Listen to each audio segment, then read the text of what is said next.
Kaplan or Deaf.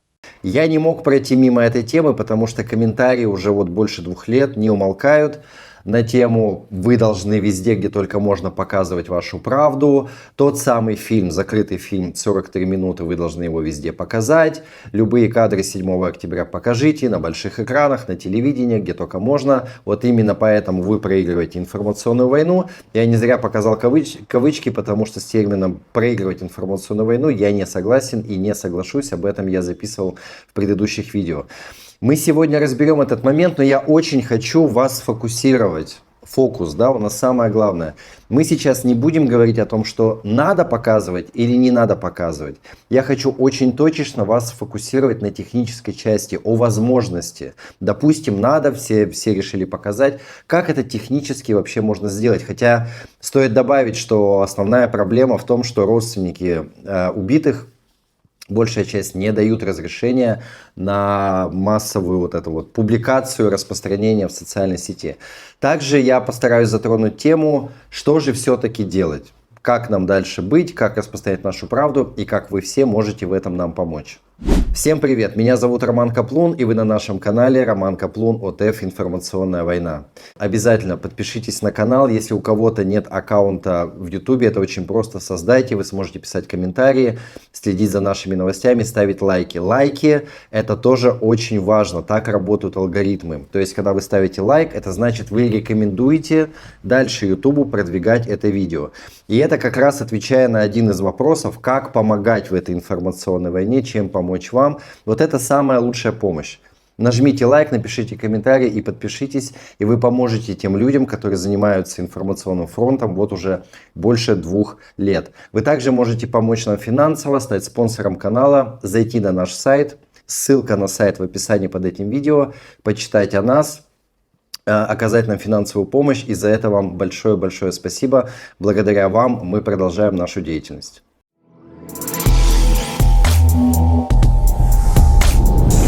Roman Kaplan or Deaf.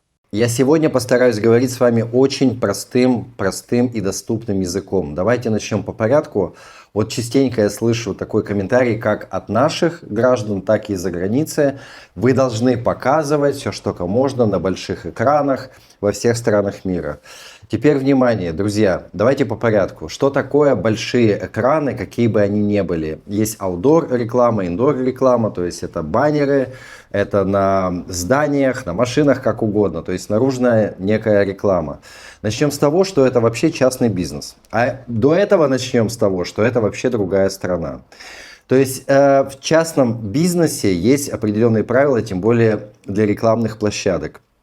Ни одна рекламная площадка ни в какой стране мира не будет показывать кровавый контент ни при каких обстоятельствах, ни за какие деньги. Давайте вообще перевернем ситуацию. Да? Представьте, что вот сейчас в какой-то стране там геноцид, кого-то там поубивали, и к нам приходят в страну и говорят, вот у нас там такая история, давайте показывайте сейчас здесь в Израиле на всех экранах 24/7. Звучит странно, не правда ли? Ну, очень странно. То есть, почему мы должны здесь это показывать? Непонятно, какая там ситуация, кто прав, кто виноват. Многие же до сих пор не понимают или не хотят понимать. То же самое и там. То есть, когда мы приходим к собственнику в какой-то стране и говорим, давай покажи. Израиль приходит.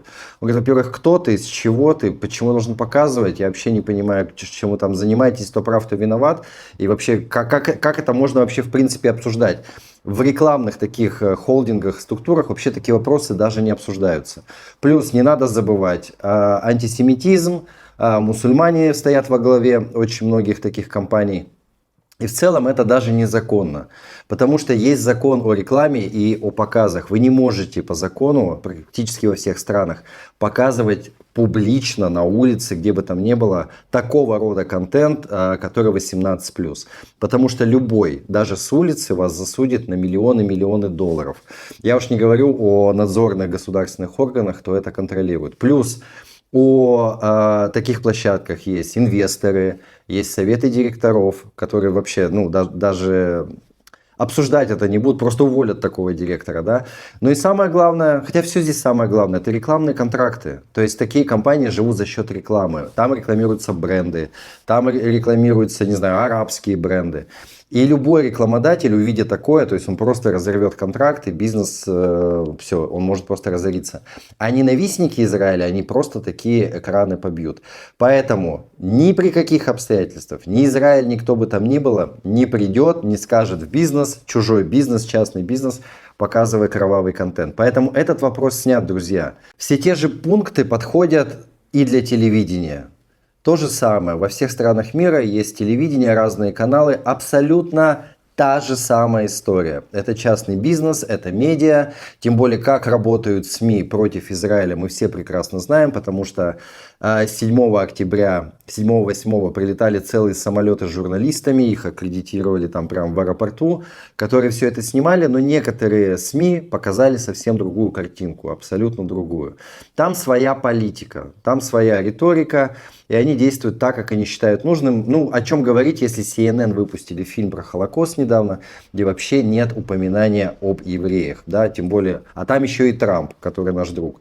Поэтому этого делать не будут. Вы не можете с Израиля прийти на телевидение в какое-то и сказать, показывайте только это. По тем же самым причинам. Но и не надо забывать антисемитизм, мусульмане, которые там стоят во главе, которые против нас.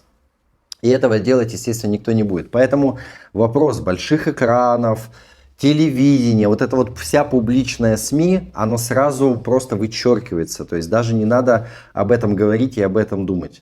Но и стоит сказать, опять же, про фильм «43 минуты». Да, если кто-то знает, что вообще он монтировался из материалов там порядка 20 часов.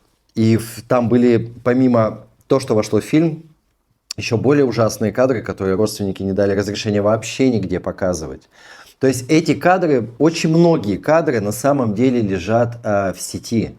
Вот смотрите, при большом желании люди, которые занимаются этим с начала войны и хотят заниматься серьезно сейчас, они всегда найдут. Знаете, было бы желание. То есть из серии «покажите нам, положите нам на блюдечки, принесите» непонятно как. Это не работает. Кто хочет, тот найдет. О чем говорить, если там исламистам, антисемитам даешь ссылки, они не идут. Они принципиально не идут. Более того, та самая Грета, когда приезжала сюда, и флотилия, ей пытались показать этот фильм. И вот она здесь, при этих обстоятельствах, она его не посмотрела. Естественно, насильно никто заставлять не будет. Там, прибивать ее к стулу, скотч на глаза, вот смотри эти кадры. Она этого делать не стала. О чем вы говорите? Извне наших ненавистников, даже сомневающих, взять и притащить смотреть этот контент. И вот тут еще один важный момент, друзья, о котором вообще мало кто задумывается. О просмотре жесткого контента. Если вы не знали, то я недавно совсем поизучал материалы, мне стало действительно интересно. Были исследования разные. Порядка 5-7% людей в мире могут вообще смотреть на кровь и на насильственные кадры. Я вообще всегда говорю, посмотрите, не знаю, медицинские операции, жесткие такие, да, то есть где это все, то есть сколько вы минут можете просмотреть. А если мы говорим о сценах насилия, я даже не хочу вслух повторять, что было у нас 7 октября, то есть люди при виде крови падают в обморок. Очень многие, то есть они не могут. Люди себя щадят. Когда ты знаешь, что там кадры насилия, ты физически, так как устроен человек, мозг, ты физически не пойдешь смотреть, ты не сможешь при всем своем желании. Но о чем говорить? Вот мы смотрим на этих митингах, ходят, вот это Free Palestine, да, какие там персонажи. Да на них собачка полает, они к психиатру бегут. То есть эти люди, которые, я говорю, от вида крови падают в обморок. То есть вы их не затащите, они кричат, хотят, но вот так на и посмотри вот это все, да, простите, мясо. Они не будут смотреть. 5-7%, как правило, это некое психологическое отклонение. То есть человек, который спокоен, потому что это ненормально. Нормальный человек это смотреть не может, это ненормально. И туда же входит вот этот процент, не знаю, садистов, убийц, кого угодно, маньяков, те, кто смакует кадры убийства евреев 7 октября. Я вам более того скажу, я же отслеживаю с самого начала войны кадры, которые попадали в сеть, и какие на них там идут комментарии. И это же ужасно, друзья. То есть большая часть комментариев это удовольствие, наслаждение, они смакуют вот эти кадры. как убивали евреев 7 октября. Они радуются, хлопают в ладоши и желают нам повтора. И теперь вопрос. Вот если бы я был на месте убитых родственников, во-первых, хотел бы я, чтобы тела моих погибших родственников раскидывали по социальной сети, вот так везде. Нет, но от того, что я вижу, как смакуют смерть и как этому радуются, и тем более дети, детские смерти, я бы не хотел. Я бы не хотел, я понимаю этих родственников. Дал бы я согласие? Скорее всего, нет. Roman Kaplan, OTEF. Что же делать тогда? Как же нам быть? Как же нам вести этот информационный фронт? Я сейчас тоже дам такую некую базу советов, да, очень такую прямую, может быть жесткую. Я хочу, чтобы у людей, которые хотят этим заниматься, не было никаких розовых очков. Чтобы смотрели правде в глаза. Я вам эту правду скажу. Во-первых, заниматься информационной вот этой самой войной, этим фронтом в социальных сетях, вы должны понять одно. Это огромная работа. Это очень большая работа. Давайте я, опять же, простым языком приведу пример. Вот многие, наверное, знают ведение там в социальных сетях что-то про свой бизнес, да, там продвижение личного бренда. Кто-то делает сам, да, компании нанимают людей, которые 24/7 этим занимаются. То есть, по сути, можно сравнить с тем же самым. Вы должны заниматься этим серьезно, изо дня в день.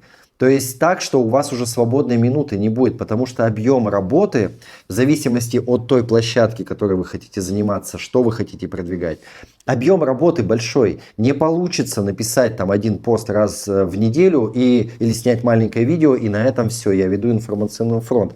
Кстати, почему это тоже не работает, даже 2 поста в день? Я тоже вам об этом скажу. Что еще важно? Помимо этой огромной работы, и действительно этому надо учиться, вам необходимо сфокусироваться на какой-то конкретной теме. Я писал как-то посты на канале и у себя в Фейсбуке. Очень важен фокус в том, что вы делаете. Потому что если вы пытаетесь обо всем по чуть-чуть, это не работает. Вот если вы наблюдаете за людьми, которые ведут информационную войну, вот сейчас подумайте.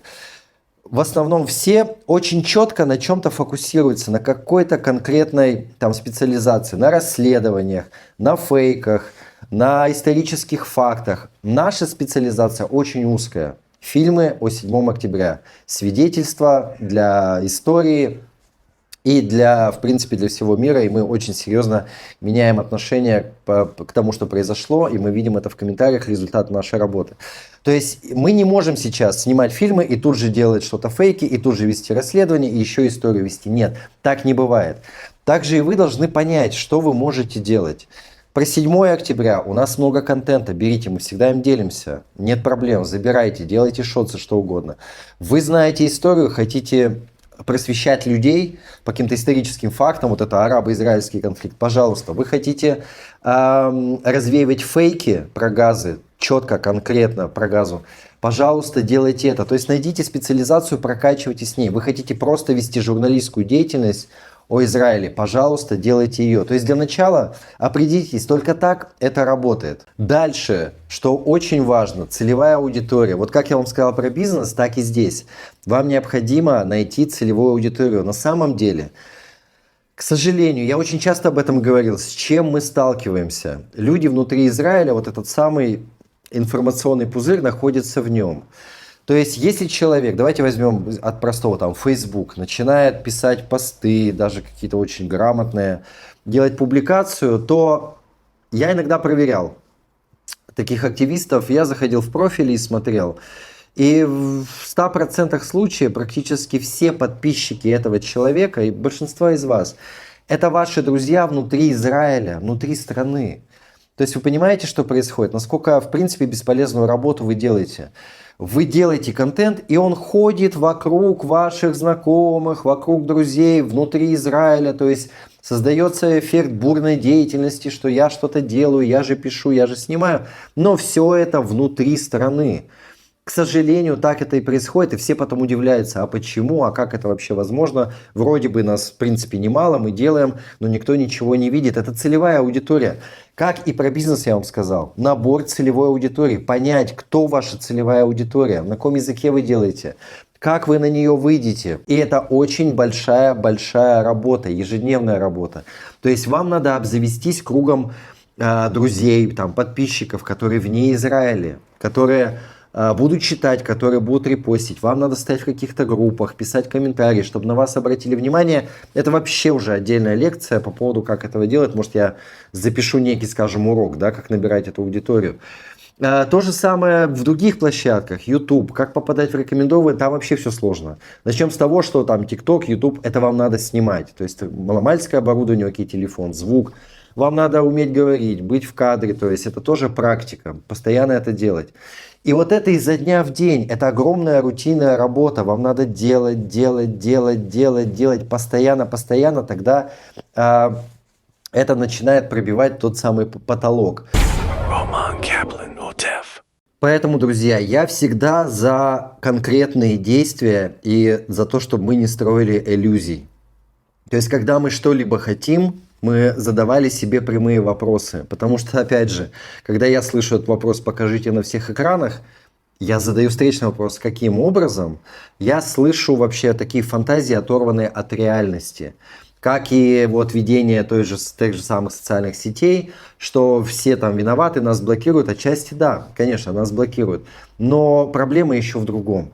Проблема еще в другом, что это надо делать серьезно, очень сфокусированно, технично, рутинно, изо дня в день. И на этом, пожалуй, все. И я хочу закончить, в принципе, словами, которыми я начал. Друзья, те, кто не готов заниматься серьезно вот так ведением там сетей, делать видео, таким серьезным продвижением, которое отнимает и выходные, и ночное время, чтобы это было действительно результативно и качественно, которые хотят помогать. Я повторюсь, ваша большая помощь – это ваши комментарии, лайки и подписки. Вы можете помогать тем людям, которые этим занимаются больше 2 лет. То есть нас на самом деле много. Смотрят видео тысячи людей. Лайк, подписка, ваш комментарий – это ваша большая помощь. Сделать репост, привести друзей, как угодно, написать об этом в социальных сетях. Вот ваша помощь. Не надо делать все, что я объяснил до этого, вот эту всю большую работу, если вы не готовы. Помогайте тем людям, которые этим занимаются. То есть мы делаем, а вы продвигаете нас. Это так именно и выглядит. Особенно наши фильмы, посвященные событиям 7 октября. И вместе мы обязательно победим. Ам Исраэль Хай.